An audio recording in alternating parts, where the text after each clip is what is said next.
I learnt a lot also from working in the grassroots and in the social services to see the less well-off in Singapore. I think a lot of people don't realise, a lot of the wealthier people in Singapore don't realise that there is a group of less well-off people, and helping that group, I think, is a challenge, and it was something that I felt very worthwhile. The richer people always say, "Oh, there's no poor people in Singapore," but there are people that struggle. Something that I've always appreciated, that I learnt going around HDB apartments, that there are people that are struggling. The Singapore system looks after people that are really destitute, but the system also makes sure that families need to look after themselves. In fact, they have the Parents Something Act where you have the children have to support the parents. That's an Asian value, which is something you don't get in Europe. And I think the other thing, working in the grassroots, I used to work with, of course, the politicians. And Singapore, they're very committed people, they really believe and feel for their people. When they do policies, it's not a short-term policy. They don't do a short-term policy, get elected in 5 years' time. They do a long-term policy. It's not automatic they will get elected. People think, Singapore been run by the same party for so many years, but the opposition vote is pretty high. The government, or the PAP, has to make sure that it gives its best for the people.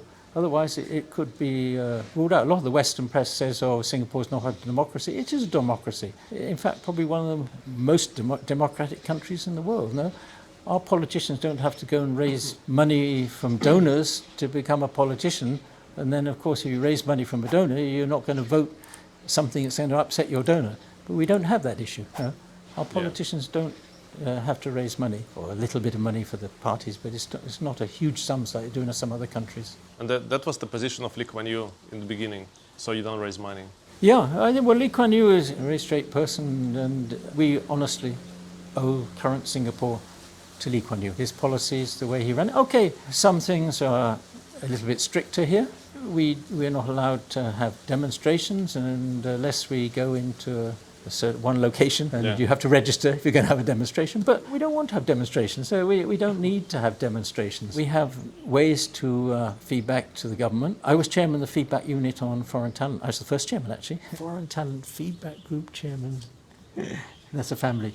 Oh, right. Your kids? Two daughters, yeah. Two daughters. They live in Singapore? Yes, they're both married now. I remember one instance, a session, I think it was on families, and it was actually chaired by the then Prime Minister, Goh Chok Tong. And that time, many years ago now, they were sending away foreign spouses who had AIDS. And there were 10 or 15 maybe were sent out of Singapore. And it was a bit of an issue. And I stood at that seminar and I said to the Prime Minister of the time, I said, "This is not family orientated, is it? No?" And everybody thought, he's going to get slayed for raising this issue. And I didn't. And the Prime Minister came back and said, "No." He said, "I think we need to rethink the policy." And the next day, they changed the policy. I don't know whether he had it in mind before the seminar, but anyway, raising the issue, they took it straight away. Next day, it was changed. Why do you think that's the reputation of Singapore in some, let's say, call it Western countries? The Singapore is like authoritarian, no democracy, no free press. Maybe Singapore needs to be better with the self-presentation or this kind of thing? I don't know. I think anybody has a problem with the Western press, because the Western press tends to be very biased. They have their own thoughts, and even if they're not true, they will publish things.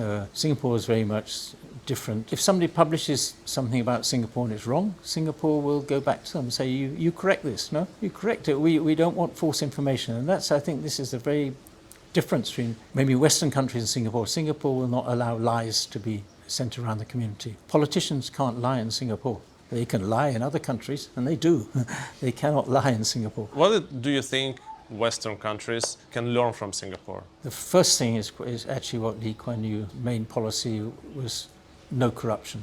Corruption it destroys a country. Second thing, I think, is a government that really thinks long-term, doesn't think about its being re-elected and its own personal agenda for the politicians, thinks long-term. And thirdly, I think is really looking after the interests of the people. We have all this in Singapore. The people you interview, the foreigners, say, we've got safe country, we've got nice standard of living, we've got etc. But that doesn't come automatically. It only comes from having a good government. When you have a good government, you get this. If you don't have a good government, you get people sleeping in the streets, you get crime, you get people shooting each other, you know. It's from a good government. And that's the key to Singapore. Long term, the government has to keep very sharp because you know, it's got to keep on the right track, you know, to stay in power. I have no problem with the same government being in power for so many years. Can you explain why you think that Singapore democracy better than American democracy, let's say? I think it's because the politicians probably here, I would say, of a better standard, honestly. They have to go through the PAP, what they call PAP Tea Party. What was that? Where they get, that's what they call it. I don't know if it really happens, but they go and they meet the senior people in the party and they get sort of interviewed in that. Actually, probably a lot of the Western ones wouldn't get into the Tea Party. And then when they get in it, afterwards they probably wouldn't last because, you know, some of the things they do in Western democracies are not allowed in Singapore.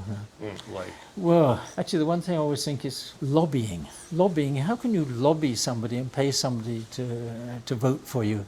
To me, that's corruption, but I don't know enough about it, but to me it seems things like that, no way you're influenced to vote. No, here doesn't exist lobbying. No. Well, of course, talking to people to put your point forward, but there's no money changes hands. No, there's no lobbyists and no money. You have to persuade somebody by an argument, not by money. I think our politicians look after the people more than the Americans or the other Western. You look at the state of the bottom 50% of the population in USA, they haven't improved in many, many years now. But the US is willing to spend billions of dollars on the armament industry. But what about all the poor people? So you are now 78, yes. Right? This year, yes. This year. Yes. How does it feel to be 78? I don't feel 78, I don't know. I remember my grandfather at 78, I think he felt older than I feel. No, I don't feel 78. I think as long as you keep active, your age doesn't count. If you become inactive, then you age. No. But I must say I'm not as active as I was 20 years ago, but I still like doing active things. No? Like going out with my boat. That one. Yeah, that one over there, here. Is it expensive to buy a boat in Singapore?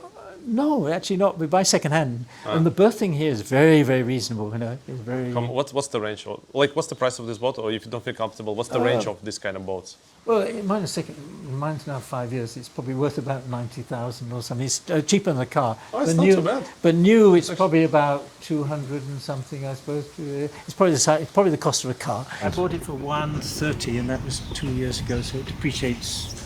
Yeah. I work for an accounting firm, of course, which I was a partner. So. Okay. So that paid the bills, accounting firm. Yeah. So all the social activities, they were on top. That was not your main job that you do. No. That's, all the social things are done on your spare time.